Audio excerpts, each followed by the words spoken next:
Que la paix, la miséricorde et les bénédictions d'Allah soient sur vous, mes chers frères et sœurs.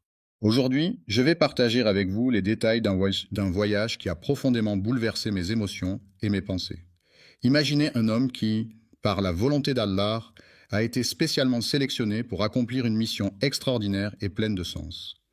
Il s'agit de l'histoire de l'humanité, un récit qui commence avec un homme qui, dans un premier temps, ignore complètement son rôle et son importance dans ce vaste récit. Dans un monde en ruine, il y a des individus qui sont constamment assaillis par le doute, qui se posent des questions incessantes et qui luttent en silence contre les épreuves qui se dressent sur leur chemin.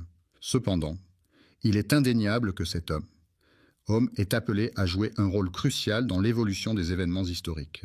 Il s'agit de le personnage tant attendu, qui était espéré avec impatience depuis longtemps par les fans, a enfin fait son apparition. L'imam al-Mahdi est une figure largement reconnue et respectée par de nombreuses personnes en raison de sa renommée et de son influence dans la communauté. Mais peu conscient de son voyage intérieur, un voyage mystérieux composé de découvertes surprenantes et de réflexions profondes. Il est si fréquent de ressentir des doutes profonds et de se poser des questions sur sa solitude, jusqu'à ce qu'un message vienne éclairer la situation et apporter un peu de réconfort. Un message invisible, caché et mystérieux vient tout bouleverser en arrivant de manière inattendue, défiant la perception de ceux qui ne peuvent le voir.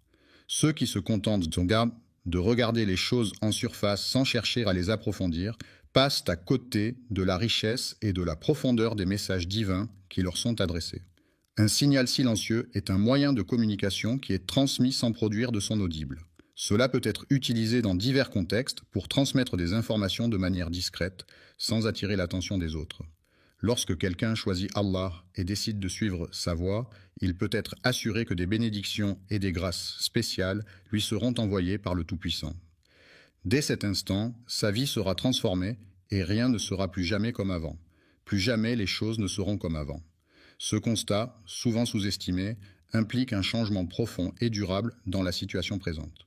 Le cheminement du mardi, jour de la semaine situé au 3e rang après le lundi et avant le mercredi, est une transition de l'obscurité, état de manque de lumière, vers la lumière, source de clarté et de visibilité.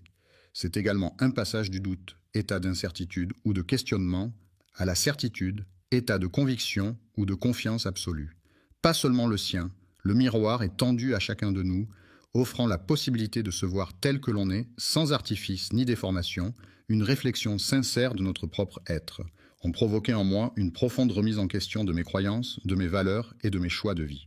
Il n'a jamais pris le temps de se tourner vers Allah pour chercher à comprendre quel est son rôle dans ce monde et pourquoi il est ici, en ce jour précis. Nous allons prendre le temps d'analyser en détail ce voyage mystérieux, en le décortiquant étape par étape pour en découvrir tous les secrets cachés. Nous allons scruter chaque aspect de cette aventure, explorer les moindres recoins et en révéler toute la richesse. Les signes qui entourent les luttes intérieures qu'il affronte sont nombreux et variés.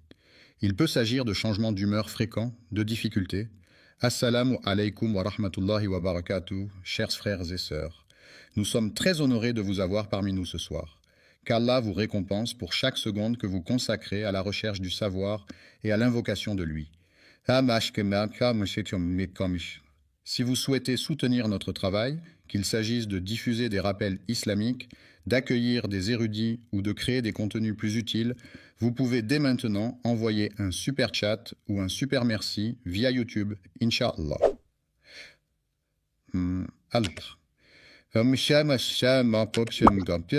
Vos contributions financent directement les efforts de Dawa, la modernisation de nos équipements, l'organisation de futurs événements et nous aident à atteindre davantage de cœurs avec le message de l'islam. À se concentrer, de troubles du sommeil, de perte d'appétit ou au contraire de compulsions alimentaires. Tous ces éléments témoignent de la complexité des défis auxquels il est confronté dans son monde intérieur. Allah guide progressivement cette personne vers une certitude solide et inébranlable, l'accompagnant avec douceur et détermination sur ce chemin de foi. Ce récit s'inspire des textes des récits prophétiques tels que ceux présents dans les écrits des savants et des érudits de renom. Ibn Arabi, célèbre philosophe et poète soufi du Moyen-Âge, dissimule ses idées profondes et précieuses, telles des perles rares. Malheureusement, peu nombreux sont ceux qui prennent le temps de les découvrir et de les apprécier à leur juste valeur. Être une révélation incroyable qui va changer votre vision des choses. Il est donc essentiel de rester attentif et concentré pour ne rien manquer de ce que je m'apprête à vous révéler. Changer votre regard sur le mardi ne se limite pas à cette journée de la semaine, mais implique également une réflexion sur vous-même avant que la journée ne commence. Il est regrettable que le jour qui suit le lundi et précède le mercredi, nommé mardi, ne soit pas reconnu à sa juste valeur. Il n'est ni un chef, c'est-à-dire une personne occupant une position de leadership et de responsabilité au sein d'un groupe, d'une organisation ou d'une communauté, ni un homme en quête de pouvoir, c'est-à-dire un individu désireux d'acquérir, de détenir ou d'exercer une autorité, une influence ou un contrôle sur les autres. Il mène une existence discrète et anonyme au sein de la société, se fondant parmi les individus comme tout autre croyant. Les pieux sont des éléments de construction utilisés pour soutenir des structures telles que des fondations, des ponts ou des quais. Ils sont enfoncés profondément dans le sol afin d'assurer la stabilité et la résistance de l'ouvrage. Les pieux peuvent être en bois, en métal ou en béton, en fonction des besoins et des contraintes du projet de construction. Ce que beaucoup de gens ignorent, c'est que pendant les premiers moments de son existence, le mardi, le personnage principal de l'histoire, semble manquer de clarté quant à l'ampleur et à l'importance de la mission qui lui a été confiée. Des doutes semblent l'assaillir, le plongeant dans une certaine incertitude quant à la marche à suivre. Il questionne et observe attentivement le monde qui l'entoure, constatant qu'il est malheureusement empli d'injustice, de tyrannie et de déséquilibre. La corruption est un fléau qui ronge profondément la société. Son impact est tel que le cœur de celui qui en est victime en souffre intensément.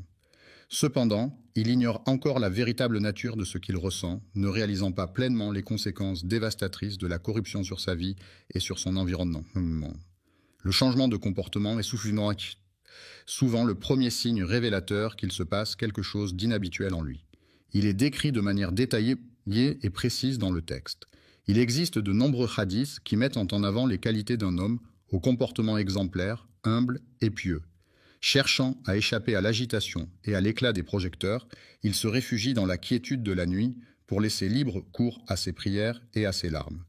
Il implore Allah pour obtenir des réponses à propos des péchés du monde, mais malheureusement, il ne reçoit pas de réponse. Encore une fois, il convient de souligner que cette personne n'est pas un héros public, mais plutôt un serviteur discret qui mène une vie modeste et réservée au sein de la société. Le doute, ce sentiment d'incertitude et de questionnement, peut parfois s'installer sans prévenir, sans qu'on ait une vision claire et précise de ce que l'avenir nous réserve. Ce doute sincère qui habite son cœur, ce questionnement profond et authentique, qui le pousse à se tourner vers Allah, même face à l'inconnu qui l'entoure. Au commencement de son voyage spirituel, il ne revendique aucune appartenance particulière, ne se rattache à aucune doctrine en particulier et ne se définit par aucun titre ou étiquette spécifique. Ne cherche pas à obtenir de la reconnaissance de la part des autres, d'un autre, car il est important de rester authentique et de faire les choses pour soi-même, sans attendre de gratification extérieure. Il pense même que, selon ses propres réflexions et analyses approfondies, il est fort probable que, il est vrai que parmi les gens, il en existe certains qui sont considérés comme plus dignes que lui. Cependant, Allah a un plan pour lui. Il le guide, l'instruit et le purifie de ses imperfections. La forge symbolise la capacité de résister et de se renforcer face aux défis et aux difficultés rencontrées dans le monde. Les conflits, qu'ils soient d'ordre personnel, professionnel, familial ou international, sont des situations de désaccord, de tension ou d'opposition entre deux parties ou plus, qui peuvent résulter de divergences d'opinion, d'intérêts ou de valeurs. Ces conflits peuvent émerger pour diverses raisons, telles que des malentendus, des différences culturelles, des enjeux de pouvoir, des ressources limitées ou des objectifs contradictoires. Ils peuvent se manifester de différentes manières, allant de simples désaccords verbaux à des confrontations physiques ou même à des guerres ouvertes. Ainsi, la gestion et la résolution des conflits sont des enjeux importants à tous les niveaux de la société, nécessitant des compétences de communication, de négociation, de médiation et de diplomatie pour parvenir à des solutions pacifiques et durables. Les injustices, qu'elles soient sociales, économiques ou politiques, sont des situations où des individus ou des groupes de personnes sont traités de manière inéquitable ou discriminatoire en raison de divers facteurs tels que leur origine, leur genre, leur religion ou leur statut socio-économique. Ces injustices peuvent se manifester de différentes façons comme l'absence d'accès à l'éducation, aux soins de santé, à l'emploi ou les catastrophes. Ne se contentent pas de provoquer de la révolte en lui, elles contribuent également à forger sa personnalité de manière profonde et durable. Pour devenir maître, il ne suffit pas simplement d'avoir un nom prestigieux ou d'appartenir à une lignée renommée. Il est nécessaire de parcourir un long chemin semé d'obstacles et de défis, de faire preuve de détermination, de travail acharné et de persévérance pour atteindre cet objectif. Le feu invisible de la sincérité, tel un brasier ardent dissimulé au regard, brûle au plus profond de l'âme, illuminant chaque pensée et chaque action de sa lueur authentique et pure. Combler ce vide intérieur qui laisse un sentiment de manque et d'incomplétude ne peut être fait que par la lumière d'Allah, rempli d'anticipation et d'excitation à l'idée de ce qui l'attend. À ce stade, il n'a encore rien vu, mais déjà son cœur commence à se remplir de cette délicieuse impatience qui précède la découverte de l'inconnu. Il est là, immobile, enfoui sous la terre sombre, telle une graine pleine de potentiel, prête à éclore et à se transformer en une nouvelle vie. À ce stade, il ignore encore quelle forme il prendra et quel chemin il empruntera. Il est parfait, mais Allah le connaît parfaitement.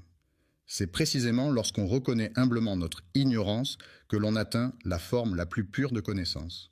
Des certitudes sont des convictions profondes ancrées en nous, des vérités indiscutables qui guident nos actions et nos pensées.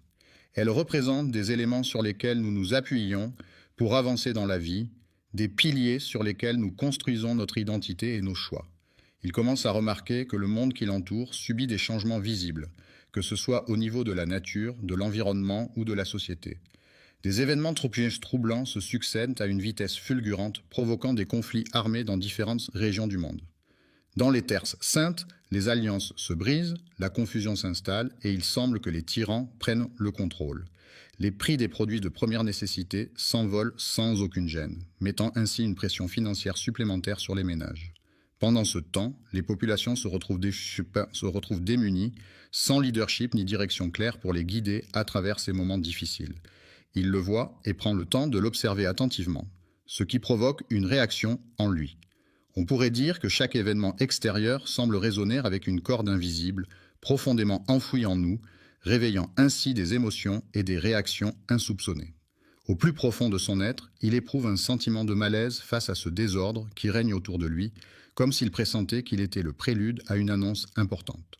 De plus en plus grand, l'enfant observe avec curiosité et émerveillement le spectacle des mosquées se vidant de leurs fidèles. Pour lui, c'est un moment mystérieux et fascinant, bien qu'ils ne comprennent pas encore pleinement ce qui se passe. Leur spiritualité, qui représente leur relation profonde avec le sacré, se manifeste à travers leurs croyances, leurs pratiques religieuses, leurs rituels et leur connexion avec le divin.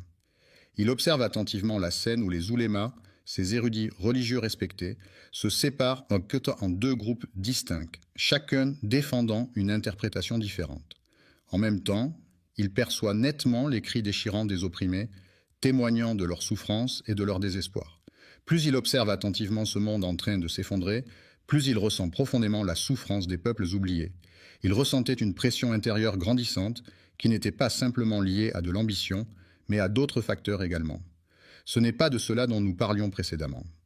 La colère peut être comparée à un appel silencieux, un pressentiment qui se manifeste comme une voix muette à l'intérieur de soi, une émotion intense qui cherche à s'exprimer sans faire de bruit.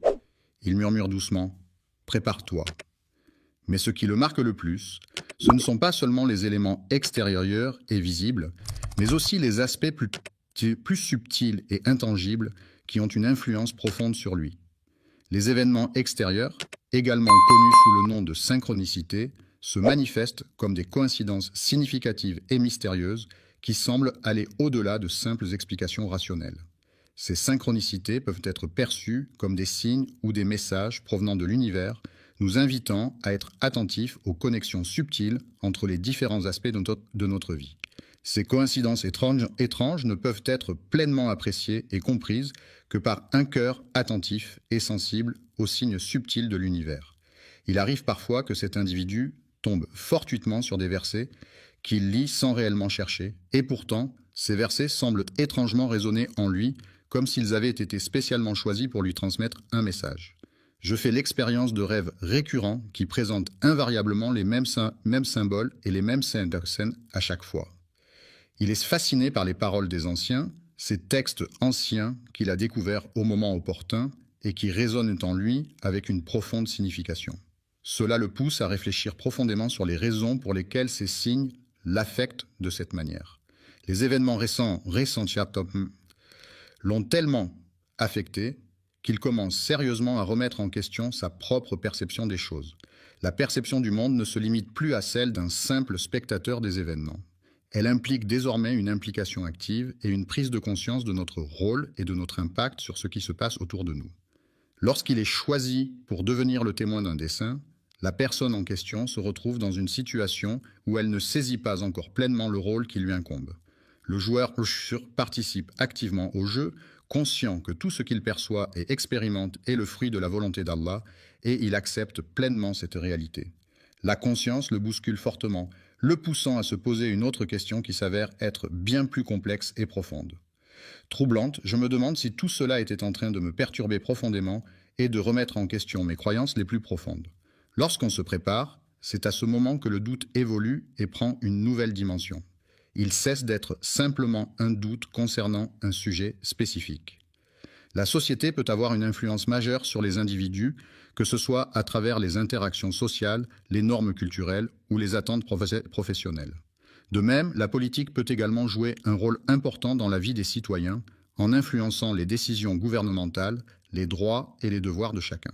Ainsi, il est tout à fait légitime de ressentir un certain doute ou une certaine remise en question par rapport à soi-même et à sa place dans un environnement social et politique complexe. Se trouve confronté à des doutes et des incertitudes quant à son avenir et à la direction qu'il est censé prendre.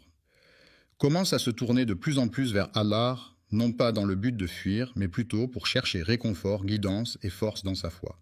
Il est important de bien comprendre ce que l'on recherche avant de se lancer dans la recherche elle-même, car une compréhension approfondie du sujet permettra d'optimiser le processus de recherche et d'atteindre plus efficacement l'objectif fixé. Une réponse adéquate et pertinente à une question ou à une situation donnée.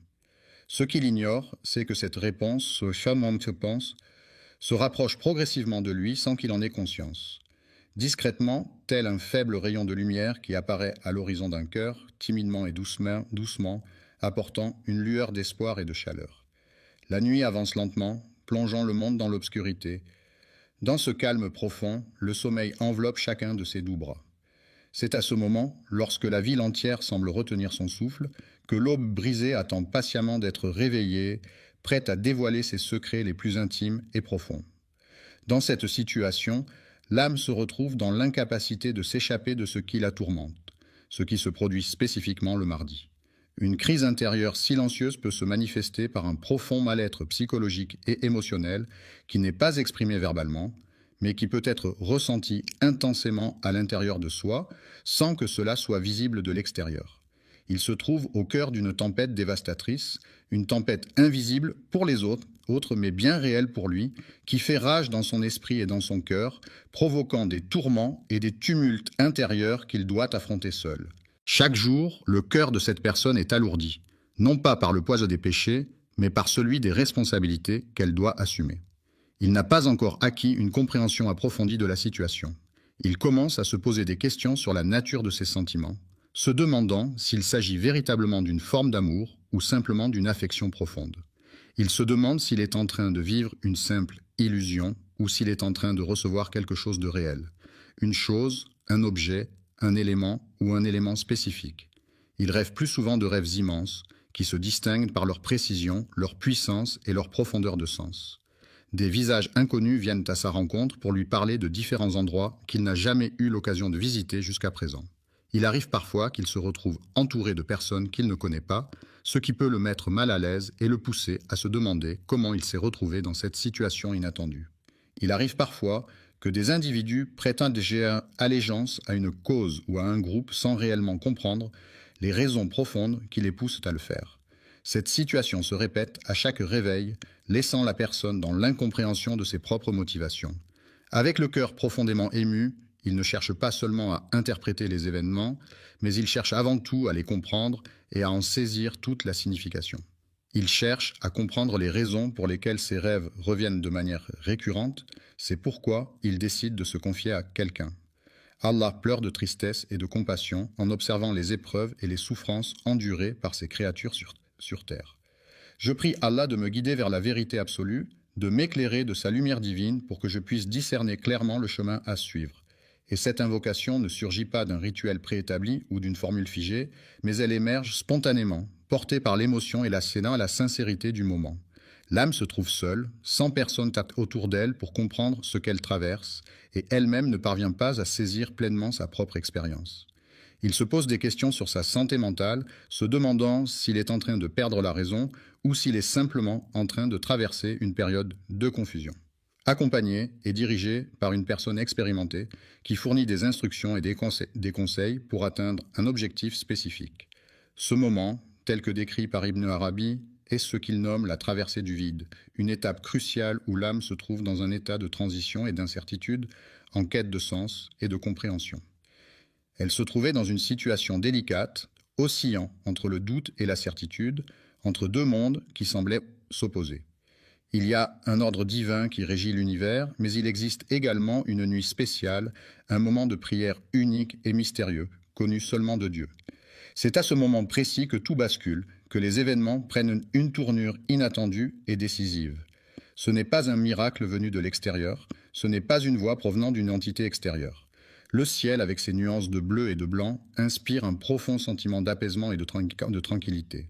Un silence soudain s'est installé, créant une pause inattendue où aucun son ne venait troubler l'atmosphère, laissant place à une brève parenthèse de calme et de tranquillité.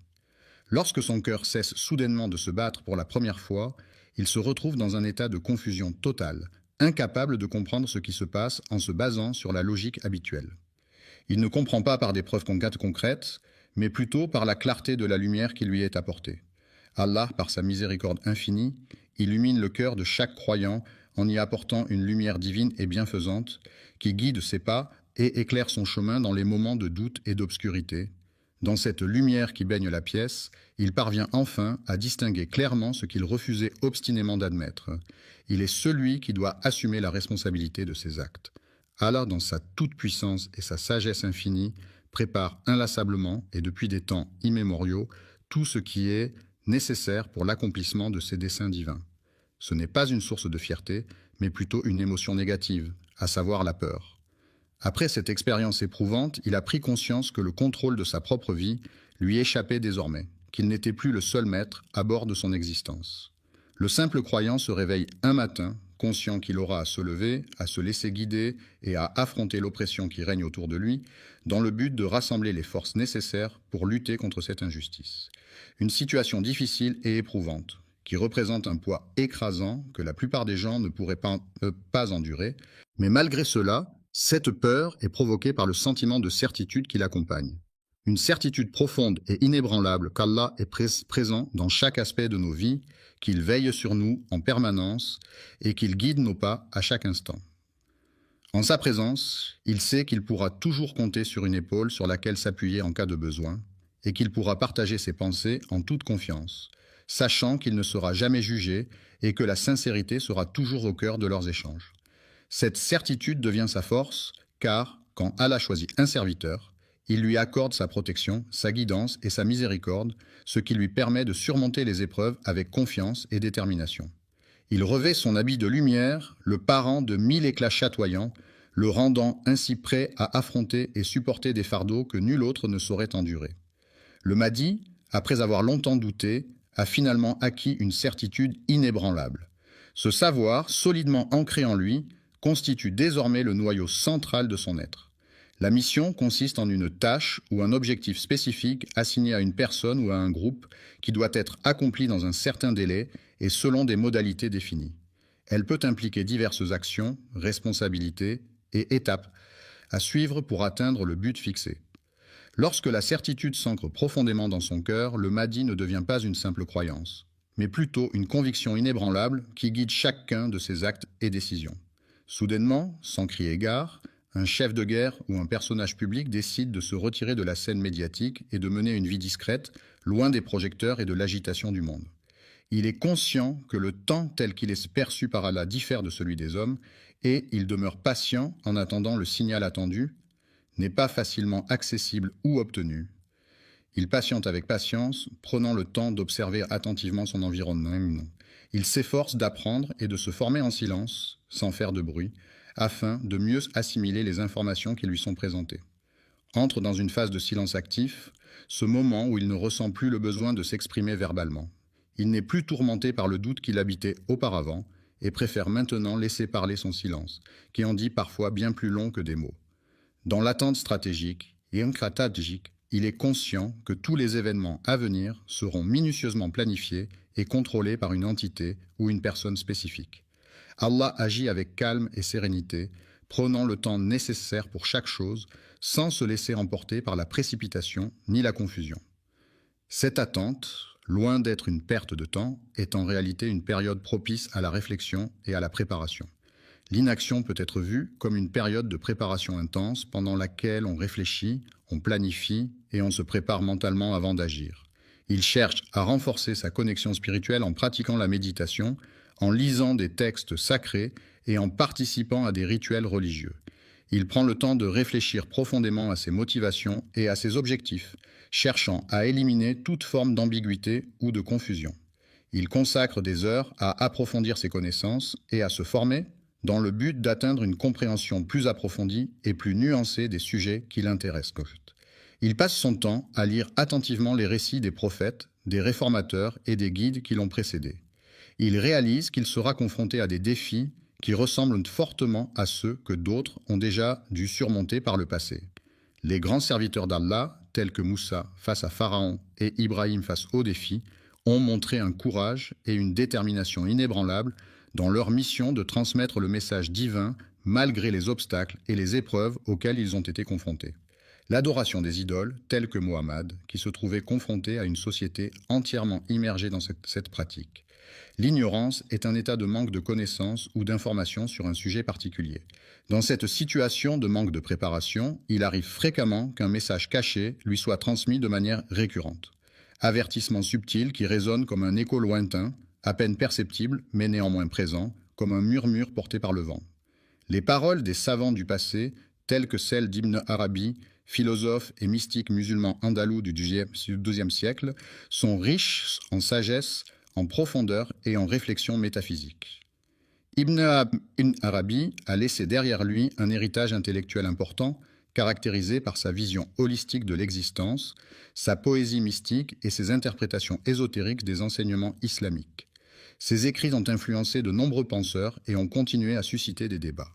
Dans ses écrits profonds, l'auteur évoque de manière réfléchie et approfondie un sujet qui le préoccupe et qui suscite en lui une réflexion intense et complexe. Un principe fondamental est un concept ou une règle de base qui sert de fondement à une théorie, une pratique ou un système. Il représente une idée essentielle et incontournable qui guide la réflexion ou l'action dans un domaine spécifique. Celui qui est sélectionné et favorisé par Allah, selon sa volonté et ses desseins divins, aura la chance et le privilège de bénéficier de ses grâces et de sa protection. Initialement endommagé, l'objet a été ensuite réparé et remis en état selon les normes en vigueur. Le modèle divin, faisant référence à une entité ou à un être considéré comme parfait, idéal et d'une nature supérieure, est souvent utilisé pour symboliser la perfection et servir de guide moral ou spirituel dans diverses cultures et religions à travers le monde. Il lui rappelle avec insistance et de manière répétée que la tâche qu'elle doit accomplir est essentielle pour la réussite du projet en cours. La guidance n'est pas réservée à une élite ou à un groupe restreint de personnes, mais elle est accessible à tous ceux qui en ressentent le besoin. La responsabilité incombe à la personne spécifiquement désignée pour cette tâche. Allah doit être prêt à perdre tout ce qu'il possède, que ce soit des biens matériels, des êtres chers ou tout ce qui lui est cher et précieux. Il attache une grande importance à ce monde pour y trouver sa place et s'épanouir. Le mardi, il était entièrement absorbé par la réflexion sur l'au-delà, se plongeant profondément dans la contemplation de ce qui se trouve au-delà de notre existence terrestre. En méditant sur ces signes, il parvient à les comprendre et à en saisir la signification. Il sera confronté à différents peuples avec des cultures, des traditions et des modes de vie variés. Les soldats se retrouvaient dans une situation désespérée, confrontés à des ennemis particulièrement rusés et redoutables.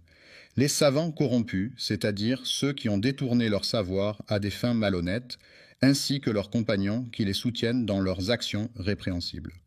Encore plongés dans un sommeil profond, ils devront se réveiller et s'unir à leurs compagnons pour commencer la journée.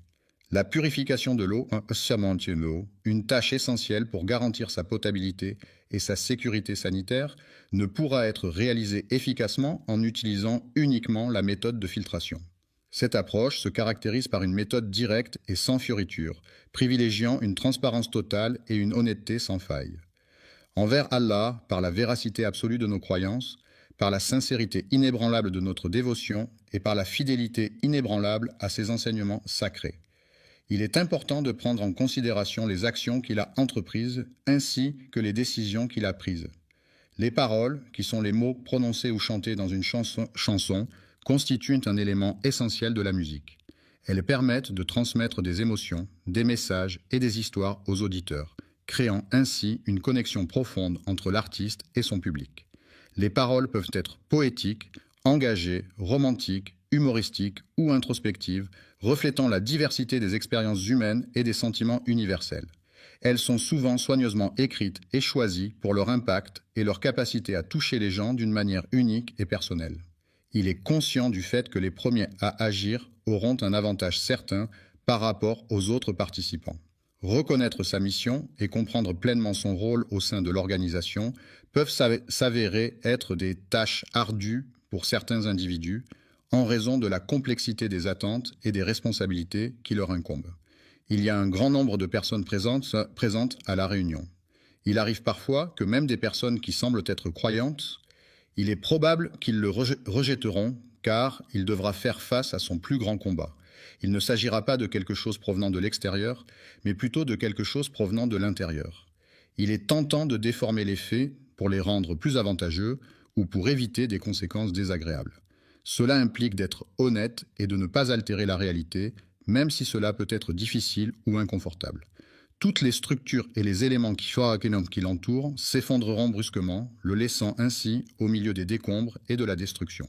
Cette solitude ne lui fait plus peur, car elle a appris à apprécier les moments de calme et de réflexion qu'elle lui offre. Il a eu l'opportunité de voir le message qui lui était destiné. Il a ressenti un appel profond et irrésistible, une sorte d'attraction puissante qui l'a poussé à agir. Pendant les nuits silencieuses, il perçoit distinctement les moindres bruits et les sons les plus discrets qui l'entourent. Ce que le monde ne veut plus écouter, c'est le bruit incessant, des conflits, des discours haineux et des divisions qui alimentent les tensions et les incompréhensions entre les individus. La promesse d'Allah, qui est mentionnée dans le Coran, est une garantie absolue et infaillible qui se concrétise systématiquement et de manière incontestable dans la vie des croyants. Mais cette opportunité n'est accessible qu'aux individus qui possèdent la compétence requise.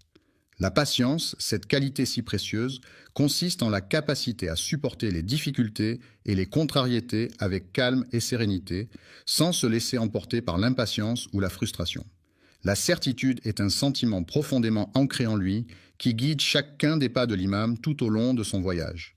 Al-Mahdi ne commence pas son règne en s'installant sur un trône majestueux et imposant, symbole traditionnel de pouvoir et d'autorité.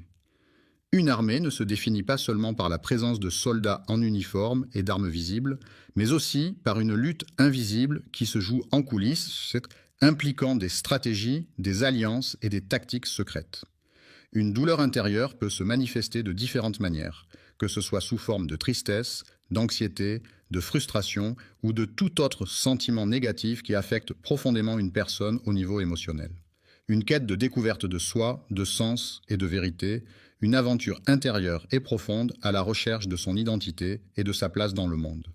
La vérité est ce qui correspond à la réalité telle qu'elle est, sans déformation ni mensonge. Elle constitue un reflet fidèle des faits et des événements tels qu'ils se sont réellement produits, sans ajout ni omission. La vérité est souvent recherchée pour sa capacité à éclairer les esprits, à guider les actions et à établir des fondations solides pour les relations humaines. Il observait en silence, caché dans l'obscurité, attentif à tout ce qui se déroulait autour de lui sans se faire remarquer. C'est une réalité à laquelle de nombreuses personnes sont confrontées au quotidien. Vivre sans quelque chose d'essentiel peut être une expérience difficile et bouleversante pour beaucoup d'individus. Il est impossible de trouver les mots justes pour décrire cette situation. C'est Allah, dans sa sagesse infinie, qui sélectionne avec soin et attention ceux dont le cœur est empli de douleur et de chagrin, les éprouvant ainsi d'une manière particulière. Il est important de noter que la vérité ne réside pas nécessairement du côté de ceux qui crient le plus fort. En effet, la vérité peut parfois se trouver dans la discrétion, la réflexion et la pondération, plutôt que dans l'exubérance et le bruit. Il purifie et il brise en même temps, agissant de manière contradictoire mais complémentaire. Le processus de purification implique souvent une forme de destruction ou de séparation des éléments impurs, permettant ainsi une transformation profonde et nécessaire. Reconstruit, le monde se transforme et évolue, offrant de nouvelles perspectives et opportunités pour ceux qui y habitent. Il reconnaît enfin que ce n'est pas ce qu'il pensait au départ. Le couronnement représente le point culminant d'un long processus, marquant la fin des préparatifs et le début d'un nouveau chapitre dans la vie de la personne couronnée. Le combat intérieur, souvent méconnu et difficile à comprendre pour la plupart des gens, est une lutte personnelle et profonde qui se déroule à l'intérieur de soi-même. Le fait de passer du temps avec ses frères et sœurs le mardi n'est pas une activité habituelle pour moi. Un mythe est une histoire traditionnelle qui a été transmise de génération en génération, souvent utilisée pour expliquer des phénomènes naturels, des coutumes ou des croyances. Ces récits mythologiques peuvent être basés sur des événements réels ou imaginaires et sont souvent associés à des dieux, des héros ou des créatures fantastiques. Les mythes peuvent jouer un rôle important dans la culture d'une société en transmettant des valeurs, des enseignements moraux ou en renforçant l'identité collective. Il est indéniable qu'il existe une dimension spirituelle qui dépasse le monde matériel et qui englobe des aspects de l'existence humaine qui vont au-delà de ce qui est tangible et mesurable. Le voyage dont il est question concerne chacun d'entre nous, car il peut avoir un impact sur nos vies, nos perspectives et nos expériences personnelles. Un miroir est un objet réfléchissant qui renvoie une image fidèle de ce qui se trouve en face de lui. Il est souvent utilisé comme outil pour se regarder et s'assurer de son apparence physique. Certains considèrent le miroir comme un moyen de se rassurer ou de se remettre en question, car il reflète non seulement l'apparence extérieure, mais peut aussi renvoyer une image de soi plus profonde, invitant à la réflexion et à l'introspection. Ainsi, le miroir peut être perçu comme un compagnon pour ceux qui doutent. Amen. Louange à Allah, le Tout-Puissant et Miséricordieux, Créateur de l'univers et de toutes choses visibles et invisibles.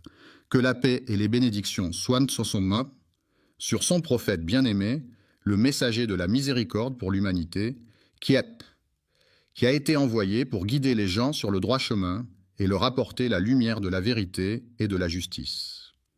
Aujourd'hui, chers messagers, nous allons partir à la découverte de nouvelles choses passionnantes et enrichissantes.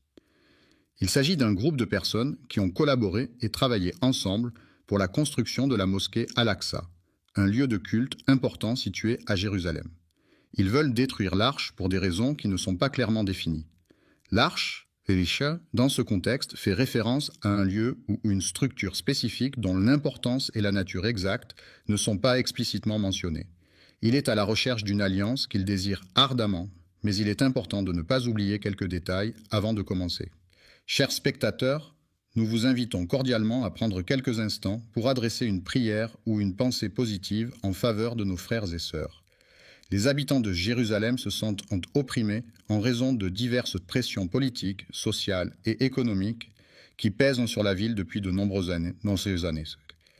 Les tensions historiques, les conflits religieux et les revendications territoriales contribuent à créer un climat de stress et d'incertitude parmi la population locale.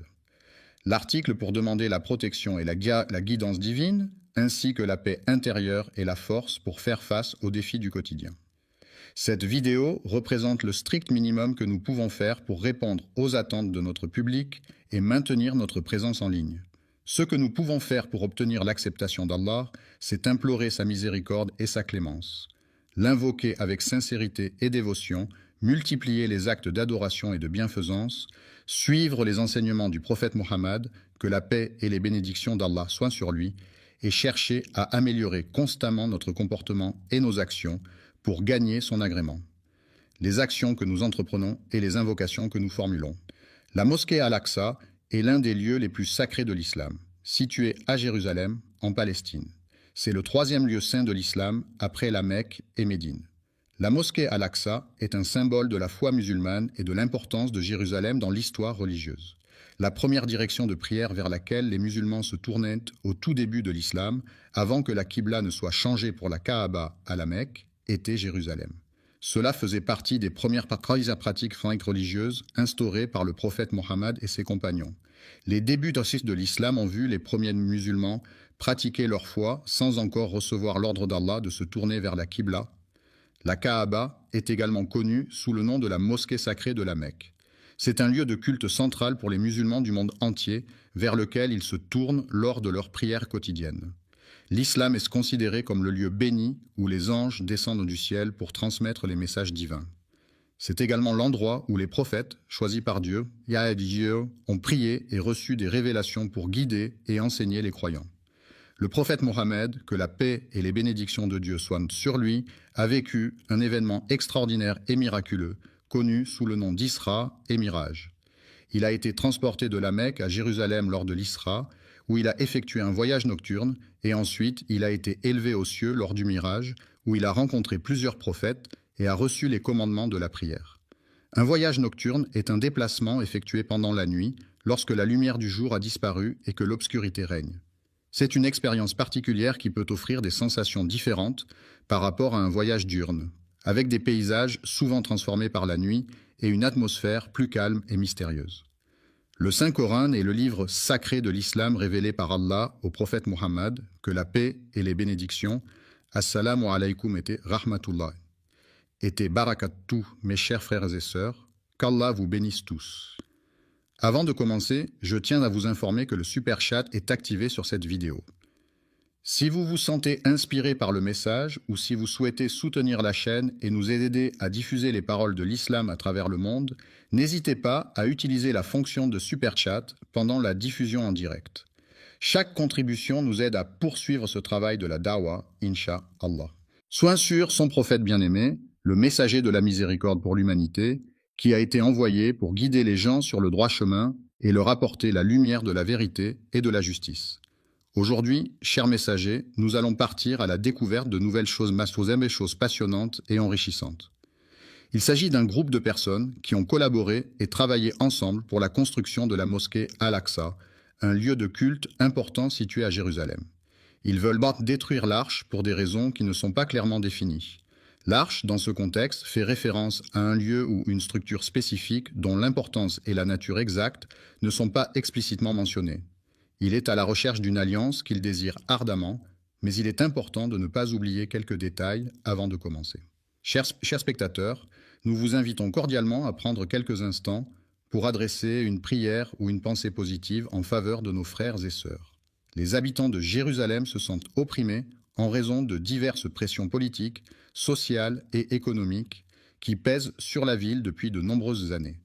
Les tensions historiques, les conflits religieux et les revendications territoriales contribuent à créer un climat de stress et d'incertitude parmi la population locale. L'article pour demander la protection et la guidance divine, ainsi que la paix intérieure et la force pour faire face aux défis du quotidien. Cette vidéo représente le strict minimum que nous pouvons faire pour répondre aux attentes de notre public et maintenir notre présence en ligne.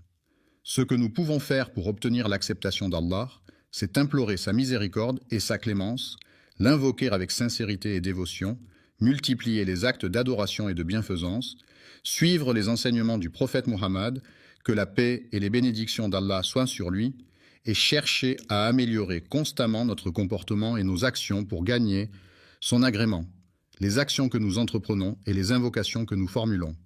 La mosquée Al-Aqsa est l'un des lieux les plus sacrés de l'islam, situé à Jérusalem en Palestine.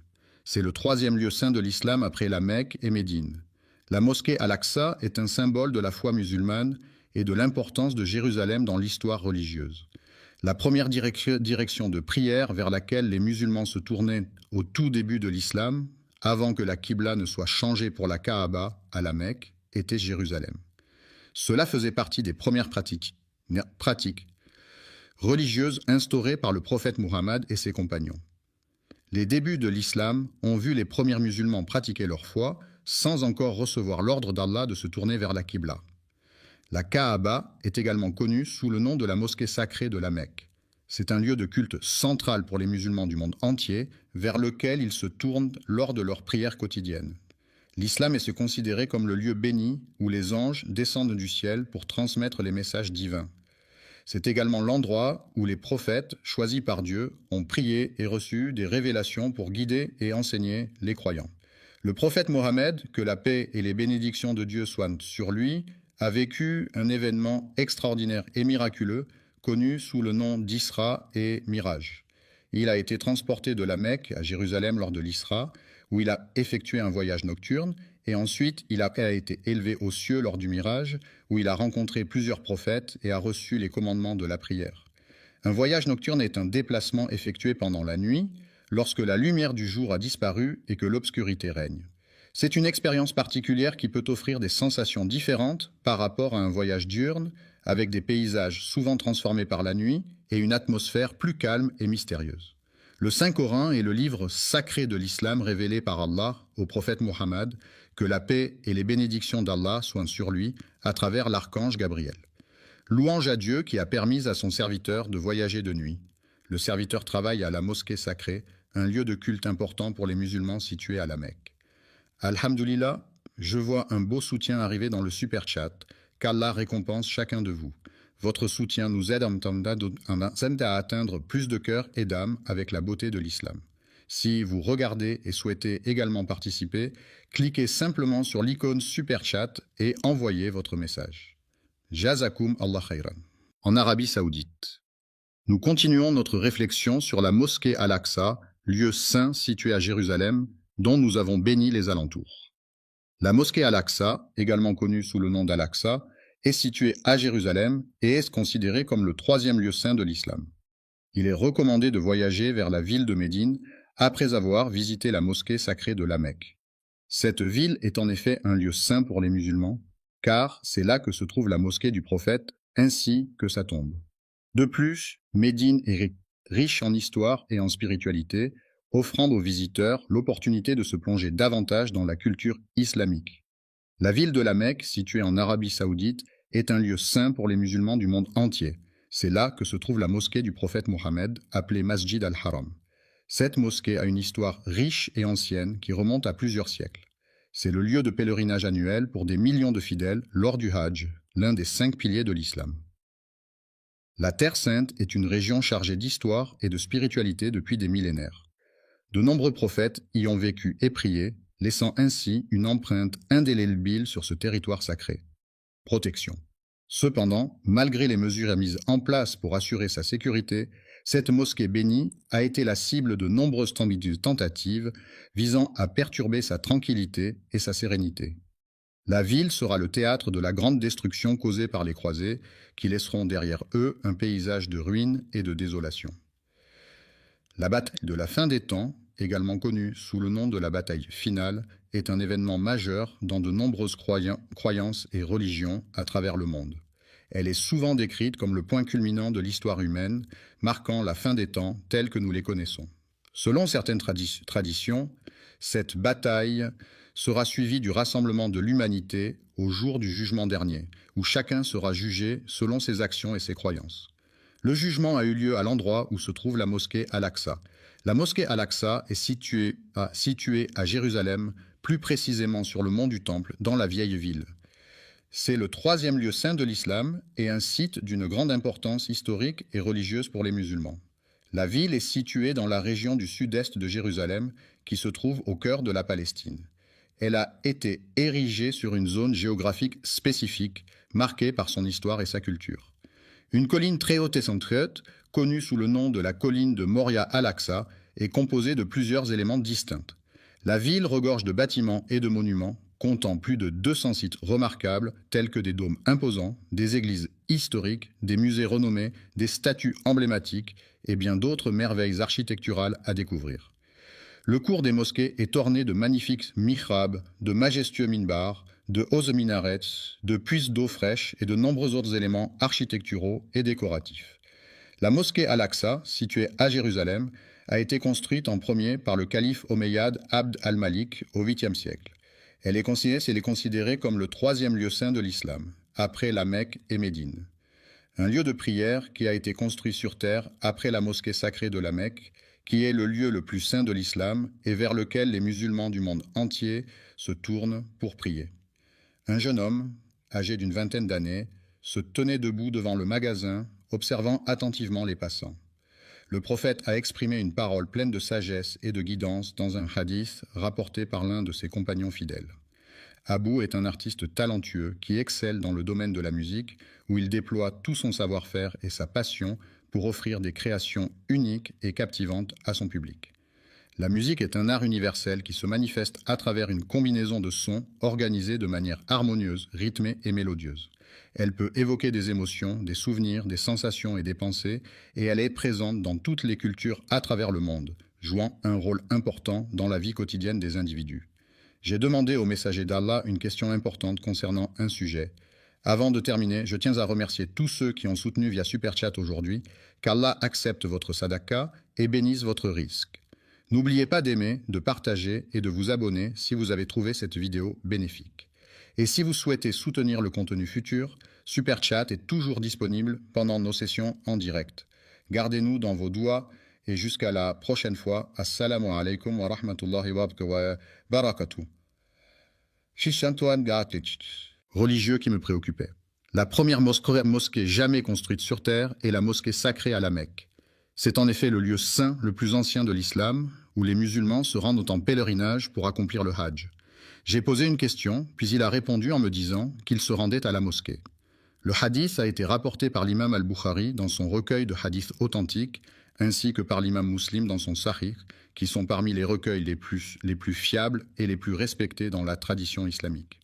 Quelle est la période entre la fin de la Renaissance, marquée par des événements tels que la mort de Léonard de Vinci en 1519, et le début du siècle des Lumières, caractérisé par l'émergence de mouvements intellectuels et philosophiques au XVIIIe siècle en Europe? La construction de la Kaaba, ce lieu saint situé à la Mecque, a été ordonnée par le prophète Ibrahim, Abraham et son fils Ismaël selon les croyances musulmanes. Ce monument a une grande importance dans l'islam car il est considéré comme la maison de Dieu sur terre et est au cœur du pèlerinage annuel, le Hajj. Il s'est écoulé une période de 40 ans entre les deux événements, peu importe l'endroit où tu te trouves lorsque l'heure de la prière arrive. Viens prier, car tout autour de toi, la terre entière s'offre comme un lieu de culte où tu peux te recueillir et te connecter spirituellement. La mosquée Al-Aqsa, située à Jérusalem, est l'une des plus anciennes mosquées du monde. Certains historiens affirment que sa construction remonte au 8e siècle, ce qui en fait un lieu de culte d'une grande importance historique et religieuse. C'est la communauté des Jébusiens, habitants de la région depuis plusieurs générations, qui a entrepris la construction du mur sud bien avant la naissance de la personne en question. L'islam, cette religion monothéiste fondée au 7e siècle par le prophète Mahomet, a profondément marqué l'histoire de Jérusalem. En effet, les premiers habitants de cette ville étaient des peuples anciens qui pratiquaient déjà des formes de spiritualité et de culte bien avant l'avènement de l'islam.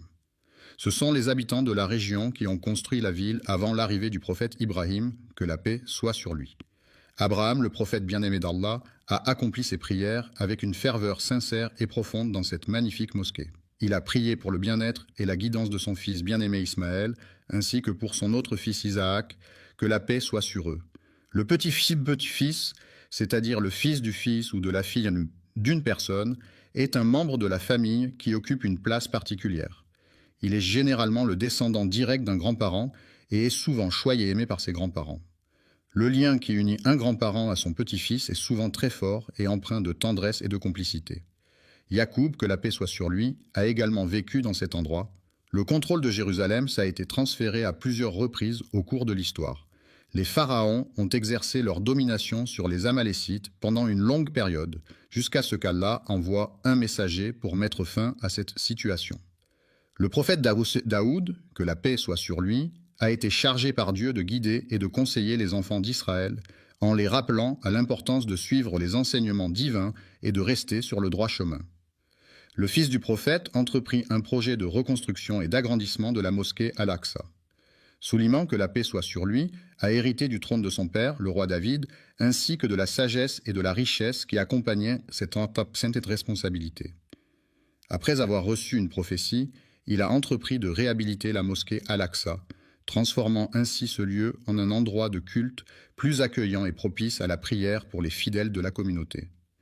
Le centre spirituel est un lieu d'une beauté remarquable, où la sérénité et la tranquillité règnent en maître, offrant ainsi un espace propice à la méditation et à la réflexion. La construction d'Al-Aqsa, en premier, suscite diverses opinions parmi les personnes impliquées dans le projet. Certains affirment que c'est le cas, tandis que d'autres ont une opinion différente sur la question. Le prophète Adam, que la paix soit sur lui, aurait choisi un endroit spécifique pour s'établir. Il s'est écoulé 40 années depuis le moment où Ibn Ham a reçu l'ordre d'Allah de poser les fondations de la Kaaba. Dans son livre intitulé At-Tidjan, Rahima relate que, selon les Écritures, Allah a donné l'ordre à Adam de se rendre à un endroit spécifique. Jérusalem est une ville historique et symbolique pour de nombreuses religions, notamment le judaïsme, le christianisme et l'islam. C'est dans cette ville que le calife Omeyyad Abd al-Malik décida de construire la mosquée Al-Aqsa, un lieu saint pour les musulmans. C'est là que le prophète Mahomet accomplit des actes importants, marquant ainsi l'importance de Jérusalem dans l'histoire de l'islam. Certains pensent que la Kaaba est un lieu sacré vénéré par de nombreux fidèles à travers le monde, tandis que d'autres affirment que plusieurs prophètes ont joué un rôle important dans sa construction et son histoire. Après la création d'Adam, que la paix soit sur lui, son fils Vès a été choisi pour transmettre le message divin. Ensuite, la lignée prophétique a été transmise à travers les générations, passant par Noé, puis Abraham, que la paix soit sur eux. Je suis désolé, mais je ne comprends pas votre demande. Pouvez-vous reformuler votre phrase ou poser une question plus précise? Enfin, selon certains historiens, il est suggéré que ce sont les anges eux-mêmes qui pourraient être à l'origine de cet événement. Certains pensent que ce sont les musulmans qui ont construit la mosquée Al-Aqsa. Cependant, une autre opinion affirme que d'autres groupes ont également participé à sa construction. C'est le prophète Ibrahim, que la paix soit sur lui, qui a supervisé la construction de la mosquée Al-Aqsa en se basant sur les instructions divines qui lui ont été données. Cette construction a été réalisée avec une grande précision et un profond respect pour le lieu saint. Le hadith d'Abu, mentionné dans ce contexte, est une parole rapportée du prophète Muhammad, que la paix et les bénédictions de Dieu soient sur lui, par son compagnon Abu Bakr. Ce hadith est une source importante de guidance pour les musulmans, offrant des enseignements et des directives sur la manière de mener une vie en accord avec les principes de l'islam. Il est préférable de porter des chaussures confortables pour éviter les douleurs aux pieds, plutôt que de choisir des chaussures qui ont été fabriquées par une marque renommée, mais qui peuvent être inconfortables. La mosquée Al-Aqsa, également connue sous le nom de Haram al-Sharif, est un lieu saint pour les musulmans situé à Jérusalem en Israël. C'est le troisième lieu le plus saint de l'islam, après la Mecque et Médine, et est associé à de nombreux événements historiques et religieux importants. La mosquée Al-Aqsa est un symbole de la foi et de la spiritualité pour les musulmans du monde entier. Selon certains récits, il est dit que le prophète Adam, que la paix soit sur lui, aurait délimité les premières frontières des terres habitées par les êtres humains, marquant ainsi les débuts de la civilisation telle que nous la connaissons aujourd'hui. Les frontières de l'Alaska ont été établies, puis Ibrahim, que la paix soit sur lui, est arrivé et a renforcé les fondations de la région. Cela indique qu'Ibrahim n'a pas été le premier à construire cet édifice, mais qu'il s'est chargé de sa restauration par la suite. Le prophète Sulayman, Sheka, a été renforcé plus tard par l'aide divine, lui permettant ainsi de surmonter les défis auxquels il était confronté. Alayhi salam Abeshfa a également entrepris la tâche de reconstruire et de rénover la structure en question, mettant ainsi en œuvre des travaux de rénovation et de restauration pour améliorer son état et sa fonctionnalité. C'est pourquoi certains observateurs affirment que c'est grâce à son travail acharné et à sa vision novatrice qu'il a posé les fondations sur lesquelles reposent aujourd'hui les bases de cette institution. Le hadith du prophète Mohammed, que la paix soit sur lui, confirme cette idée lorsqu'il raconte l'histoire de Souleyman, le fils de David, que la paix soit sur eux. Une fois que Daoud alayhi salam eut achevé la construction de Baytul Maqdis, il décida de formuler 3 demandes spécifiques à Allah possède un jugement parfait et juste qui est en accord avec sa souveraineté inégalée et incomparable, devant laquelle nul autre ne peut se comparer. N'aurait après lui laissé de traces que quiconque viendrait prier dans cet endroit sacré et paisible, imprégné de sa présence bienveillante et apaisante. Lorsqu'une personne fréquente assidûment la mosquée dans le but d'obtenir la satisfaction d'Allah, elle peut espérer en ressortir purifiée de ses péchés, retrouvant ainsi une innocence semblable à celle qu'elle avait au jour de sa naissance. Depuis sa naissance, le prophète Salah, que la paix soit sur lui, a été béni par Allah de nombreuses qualités exceptionnelles et de dons spéciaux qui ont marqué sa vie et son parcours spirituel. Accordez les 2 premières bénédictions qu'il a demandées, et je prie pour qu'Allah lui accorde également les autres bénédictions qu'il souhaite obtenir. Après le décès du prophète Souleyman, que la paix soit sur lui, la 3e personne à qui le trône a été donné était son fils. Les enfants d'Israël se sont divisés en 2 groupes à la suite d'un désaccord sur la meilleure façon de gérer une situation particulière. Cette division a créé une tension au sein de la communauté et a entraîné des conséquences importantes sur leur unité et leur cohésion. Les royaumes mentionnés dans la phrase étaient dirigés par les Babyloniens sous le règne de Nebuchadnezzar. Les Boukhnas, un peuple belliqueux et conquérant, ont lancé une invasion massive de la ville sainte de Jérusalem. Leur armée puissante a réussi à conquérir la ville et à capturer de nombreux juifs, qu'ils ont ensuite déportés vers des destinations inconnues, laissant derrière eux un paysage de désolation et de tristesse. Lorsque Babylone a conquis le royaume de Juda, les habitants de Jérusalem ont été déportés à Babylone, où ils ont été contraints de vivre en exil pendant une période de temps. Cet épisode est communément appelé la captivité babylonienne dans l'histoire ancienne. Ensuite, après avoir conquis Babylone, les Perses ont accordé la permission aux Juifs exilés de retourner dans leur terre d'origine. Cela a marqué le début d'une période de retour et de reconstruction pour la communauté juive qui avait été déportée. Plus tard, après sa fondation, Jérusalem a été conquise et est passée sous le contrôle de l'Empire romain. C'est pendant la période de gouvernance des rois Hérode et Ponce Pilate que le prophète Issa, Jésus, que la paix soit sur lui, a vécu et enseigné.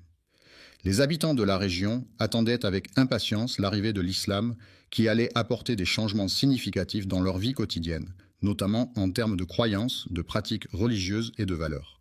De plus, ils aspiraient à la libération de leur peuple de l'oppression et de l'injustice qui sévissaient depuis trop longtemps. Après l'avènement de l'islam, les musulmans de la région d'Al-Andalus ont entrepris la conquête de Jérusalem, une ville sainte pour les 3 grandes religions monothéistes que sont le judaïsme, le christianisme et l'islam.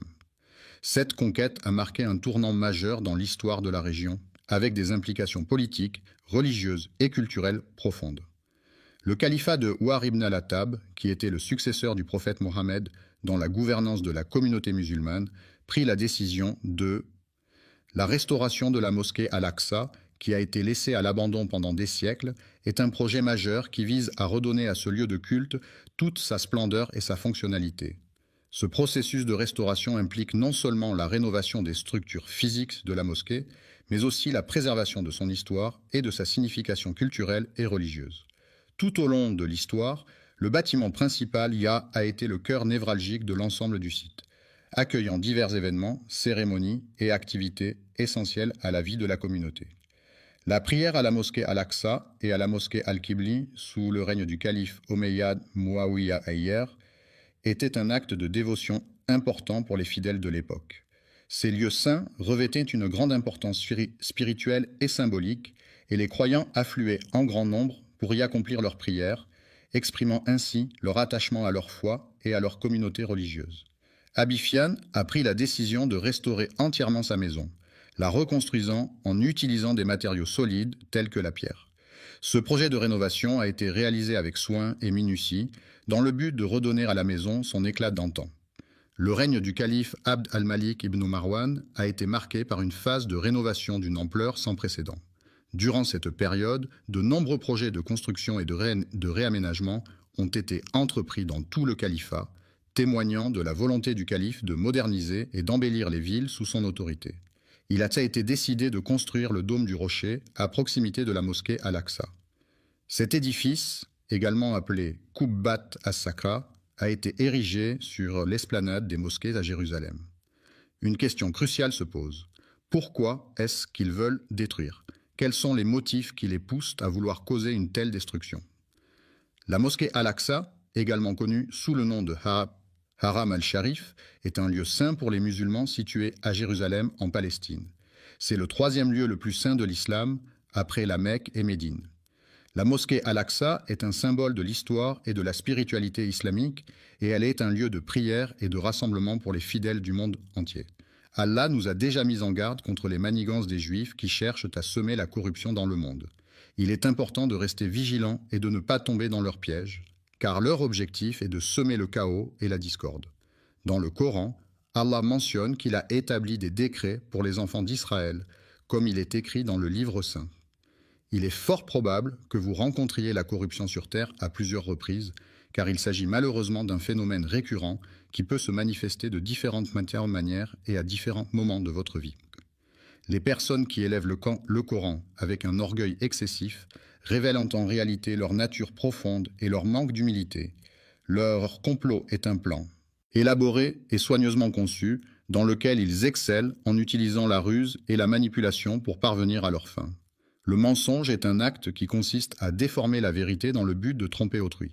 En semant le mensonge, on crée un climat de méfiance et d'incertitude qui peut mener à la corruption et à l'injustice.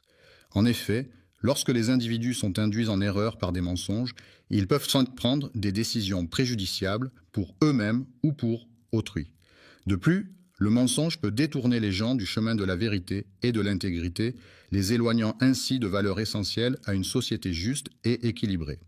Ils attisent les conflits et les guerres au nom d'Allah, contribuant ainsi à propager les péchés et les discordes parmi les gens. Les perversions sont des comportements sexuels considérés comme déviants par rapport aux normes sociales et culturelles en vigueur. Elles peuvent se manifester de différentes manières, telles que des fantasmes sexuels atypiques, des pratiques sexuelles non conventionnelles ou des attirances pour des objets inanimés.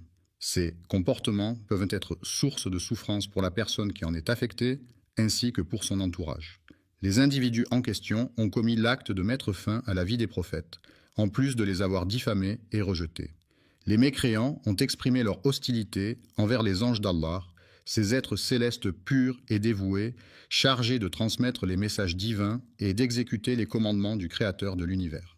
Afin d'éviter de tomber dans les pièges qui pourraient nous être tendus, il est essentiel de rester constamment vigilant et sur nos gardes. Il est important de chercher à comprendre les véritables intentions des individus, car celles-ci peuvent en révéler leur objectif ultime, qui pourrait être de causer des dommages ou de détruire quelque chose. Alexa et ses fidèles ont décidé de bâtir un temple en l'honneur de leur divinité, affirmant ainsi leur engagement envers leur foi et leur dogme religieux. Central et non négociable signifie que cet élément est fondamental, essentiel, et qu'il ne peut en aucun cas être remise en question ou discutée. Cela implique que cette caractéristique est primordiale et qu'elle doit être respectée sans exception. Ils ne sont venus en Palestine que pour une seule raison, à savoir pour assister à la cérémonie de mariage de leur cousin éloigné. Ils occupent cette terre pour la simple raison qu'ils ont un projet à réaliser. Le projet en question a complètement anéanti tous les espoirs de voir un jour la paix s'installer durablement. La coexistence pacifique entre les différentes communautés religieuses est une valeur fondamentale à préserver. Cependant, il semblerait que certains individus aient des intentions bien plus sinistres. En effet, il semblerait que leur véritable dessein soit de détruire la mosquée Al-Aqsa, un lieu de culte d'une grande importance pour de nombreux fidèles, afin d'y construire quelque chose de nouveau à la place. Ils ont construit leur prétendu temple sur des ruines. Cependant, il est important de se demander ce que le mot « temple » signifie réellement. Le temple, qui est un lieu de culte et de prière, revêt une importance majeure dans la croyance juive. Il est considéré comme un lieu saint où les fidèles se rassemblent pour adorer et se connecter avec Dieu selon les enseignements de leur religion. Le mot « temple » désigne un édifice de grande taille, généralement consacrées à des pratiques religieuses ou spirituelles, où les fidèles se réunissent pour prier, méditer ou célébrer des rituels en l'honneur de divinités ou de forces supérieures. Pour désigner tout lieu de culte, qu'il s'agisse d'une église, d'une mosquée, d'un temple ou de toute autre structure dédiée à la pratique religieuse, mais en prenant en compte le contexte où la croyance a été altérée, déformée ou manipulée. Des personnes de confession juive, c'est-à-dire des individus appartenant à la religion juive, qui est l'une des plus anciennes religions monothéistes au monde et qui a une histoire riche et complexe. Le temple est un lieu de culte et de prière où les fidèles se rassemblent pour vénérer la divinité à laquelle il est dédié. Il s'agit d'un édifice religieux souvent richement décoré, symbolisant la présence de la divinité et servant de point de rencontre entre les croyants et le sacré. Le temple revêt donc une grande importance dans de nombreuses traditions religieuses à travers le monde, et il est souvent considéré comme un lieu sacré où les rituels et les cérémonies sont célébrés. La maison de l'Éternel, également connue sous le nom de la maison de Dieu, est un lieu de culte et de prière où les fidèles se rassemblent pour vénérer et adorer le Seigneur. C'est un endroit sacré et symbolique où la spiritualité et la foi se manifestent à travers les rituels religieux et les cérémonies qui y sont célébrées. Des documents historiques authentiques et fiables apportent des preuves irréfutables concernant la véracité des faits liés au prophète Sulayman, que la paix soit sur lui. La mosquée Al-Aqsa a été soigneusement construite par Ibrahim, que la paix soit sur lui, en mettant un soin particulier dans son architecture. La cathédrale était majestueuse et magnifique avec ses hautes tours gothiques, ses vitraux colorés et ses sculptures détaillées. Cependant, certains individus de confession juive, qui se sont égarés dans leurs croyances, ont malheureusement propagé des mensonges et des fausses informations à son sujet.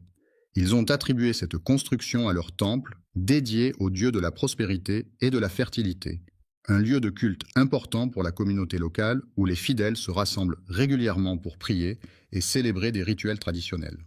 Sulayman est considéré par certains comme étant la plus grande imposture selon les juifs sionistes qui affirment que cette figure historique est sujette à une manipulation de la vérité. Il est affirmé, de manière trompeuse, que Sulayman, que la paix soit sur lui, aurait érigé son temple sur le rocher de Jérusalem, un lieu de grande importance historique et religieuse pour les musulmans, les chrétiens et les juifs. Le mont Moria est une imposante montagne située dans la région nord de la France, plus précisément dans les Alpes. Cette montagne majestueuse s'élève à une altitude de 684 mètres et offre un panorama à couper le souffle sur les vallées environnantes. Connu pour sa beauté naturelle et sa richesse en biodiversité, le mont Moria est un lieu prisé des randonneurs et des amoureux de la nature en quête de dépaysement et d'aventure. Ce mont correspond à l'emplacement actuel de la mosquée Al-Aqsa, un lieu de culte important pour les musulmans situé à Jérusalem. La mosquée Al-Aqsa est le troisième lieu saint de l'islam et est associé à des événements historiques et religieux significatifs. Le dôme du rocher, situé à Jérusalem, est souvent appelé à tort le mont du Temple par certaines personnes. Il est dit que le seul vestige restant de leur temple imposant et majestueux serait un mur chargé d'histoire et de spiritualité, connu sous le nom de mur des lamentations. Il est prévu que nous partions en vacances en Arabie Saoudite. Ils ont complètement altéré la vérité en modifiant de manière délibérée et trompeuse les faits initiaux. Selon l'histoire, il est affirmé que la construction du temple de Salomon a été un projet d'une grande envergure nécessitant des années de planification, de travail acharné et de compétences architecturales exceptionnelles. La domination de l'Empire babylonien a perduré pendant plus de 3 siècles, jusqu'à ce que le roi Nabuchodonosor II prenne le pouvoir. Après la destruction de Babylone, il est essentiel de rechercher et de documenter avec précision les faits historiques afin de retracer de manière authentique et fidèle les événements qui ont eu lieu dans cette cité antique de Mésopotamie. Le premier édifice construit dans cette région était une petite maison en pierre, située au bord de la rivière, entourée de quelques arbres fruitiers et d'un jardin potager soigneusement entretenu par les habitants du village. Le site d'Al-Aqsa a été restauré à plusieurs reprises au fil du temps afin de préserver son histoire et sa valeur patrimoniale. Ces restaurations ont permis de maintenir l'intégrité du site et de le rendre accessible au public pour les générations futures. Après Ibrahim, que la paix soit sur lui, plusieurs prophètes ont prié dans la grotte d'Al-Aqsa, y compris Zacharia, que la paix soit sur lui. Salam à Yahya, que la paix soit sur lui. salam à Issa ibn Maryam, que la paix soit sur lui, et salam même à notre prophète. Mohammed, que la paix soit sur lui, est considéré par les musulmans comme le dernier prophète envoyé par Dieu pour transmettre sa parole et guider l'humanité. Les héritiers du prophète Sulayman, que la paix soit sur lui, se distinguent des juifs égarés par leur attachement aux enseignements divins et leur fidélité à la voie tracée par ce noble prophète. Les habitants de la cité de Tamud, à qui Allah a envoyé le prophète Sulayman, que la paix soit sur lui, n'ont malheureusement pas reconnu sa véritable mission prophétique. Au lieu de le considérer comme un messager divin, ils l'ont minimisé à un simple sorcier ou magicien, ignorant ainsi la grandeur de son message et de sa mission. Un roi, dans le but de promouvoir et de légitimer son idéologie, a délibérément altéré les faits historiques à son avantage.